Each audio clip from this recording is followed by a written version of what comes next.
The new Apex event has brought the game into an unbelievable amount of drama, so let's go over the event and then later in the video the drama, because you might start agreeing with it. And it's about the upcoming Final Fantasy event that's going to take over the game for 3 whole weeks. Pubs is basically going to disappear and it's going to become the Final Fantasy takeover mode, where a few things change. For example, around the map there are materia hop-ups in loot bins or inside ticks. Basically these are mini hop-ups for your guns which give you kind of insane abilities. There were the obvious ones shown in the trailer, but there's actually one that's very interesting because it's the lightning hop-up from the green materia, and this basically makes you emit lightning whenever you reload your weapon, which is really cool, and it reminds me of that COD Zombies perk. Yes, that one. Because of the nature of these hop-ups being quite powerful, they can only be put on select weapons. So for example, the random crits materia may not be able to go on weapons like LMGs or something like that. It's going to be pretty interesting how Respawn approach balancing on this. But also, those are not the only things in the game's takeover that's going to last 3 weeks. Also, the R2 R5 sword spawns in the ground and can be picked up at the start of the game. We've seen many shots of it in the ground, so I assume if you land on one you can pull it out and fight anybody who's going for it. But if you don't get one at the very start of the game, they also drop in care packages throughout the game.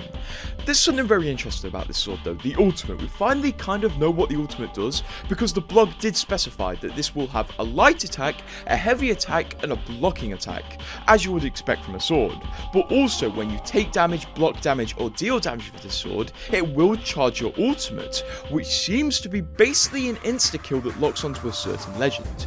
We saw this animation play out once in the trailer, where the R2-R5 sword can lift somebody in the air and basically play a finishing move on them, and it seems to kill them at the end. But we also saw this in the second trailer, kind of proving it wasn't an animation made for the trailer, which is going to be very interesting. And the sword has a really big reference to Titanfall that fans who are kind of obsessed with the game will appreciate. You know, the Titanfall where they sell Russian drinks that translate to clear milk. Why does it do that? Because we all know if you wanted some good energy drinks, you don't go to this fridge because it's all expensive with drinks like Monster and Red Bull that give you a crash because of the sugar content, when you could go to Gamer Supps where they literally sell clear milk, but better because it's J Schlatt's flavour, titty milk. Yes, you must use this website if you like energy drinks, but you don't like the crash you get from them because of the sugar, and you want a vast range of flavours. I mean, Gamer Supps has so many, and in these flavour tubs, each scoop is 100 milligrams of caffeine. This is great for anybody who wants some for pre-workout or just to get through the day, you know, that's what I use it for. And if you use my code GRRT at Gamer Supps, you get a discount and you support the channel, so seriously, go check it out, link in the pinned comment and description. And let's go on to this Titanfall reference, because you know the sword coming in the event, the sword's name is R2-R5.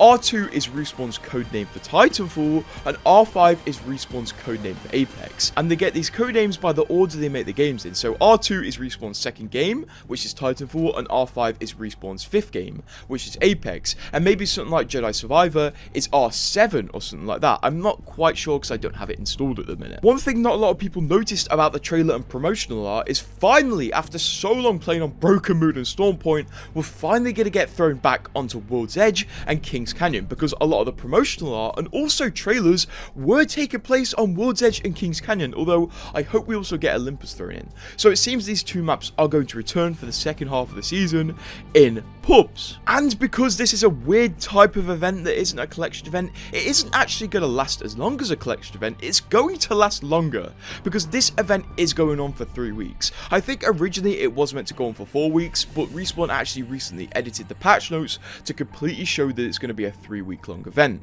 So maybe we do get another event right after this event. Otherwise, why would Respawn reduce the time this event is for since they announced it? So maybe we can get another collection event or something? I'm not too sure on that. We did also get a second mini gameplay trailer, and it showed us the prices of the events, which hey, the drama might be about that, because the prices of the packs for this event were 1,000 Apex coins, which is 300 more than a normal event pack, and in this event, there's more packs than the normal event, so this is blatantly to earn more money. Although in the trailer, it just showed that the packs are 90% off, but I only think this is because the person in the trailer has completely finished the event, so obviously they're going to get discounted packs, because they're not going to get anything good out of them. The chances of actually getting an iconic skin are pretty low, at 5% each, so if you're buying buying a pack to get one of these skins, it's probably not worth it. Just straight up buy the skin if you really want it. Although there is a 4-pack guarantee, so if you open 3 packs and you get nothing, your 4-pack will have an iconic, which, it's just dumb, isn't it? This event is literally made to get the most money out of you as possible, and it's also evident in the fact that you can craft 1 pack,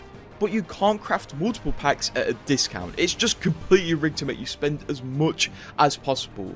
And of course, if you buy all 36 items in the event, which is $360, seriously, you will get the Deathbox skin. I'm not joking. This is the Deathbox skin. We don't 100% know how it's going to operate, whether it's your Deathbox when you die or it's the Deathbox of people you kill. Also, there are milestones in the event, so after like 20 items unpacked, you will get a free legendary emote and stuff like that. We haven't seen many of the 36 items within this event, but I can pretty much tell you what they all are. They seem to all be based around the existing iconic skins. So each iconic skin will have a holo spray, a banner frame, and a weapon, which already fills up a lot of the potential skins. Also, we noticed in this trailer that the club section is completely gone from the game, so this may be a change for the next collection event, or it could be a change for Season 20 that Respawn were experimenting in that made it into the collection event build. So you've most likely gathered what this drama's about now, because you have to pay $350 for a Deathbox skin. Like, it sounds like a bit of a joke. If you heard this 3 years ago, you would probably laugh at Respawn. There have been a lot of posts about this, and it's definitely made it outside the Apex community, and Apex has kind of become a laughingstock lately of people saying, I'm not buying this, and I might quit because of this.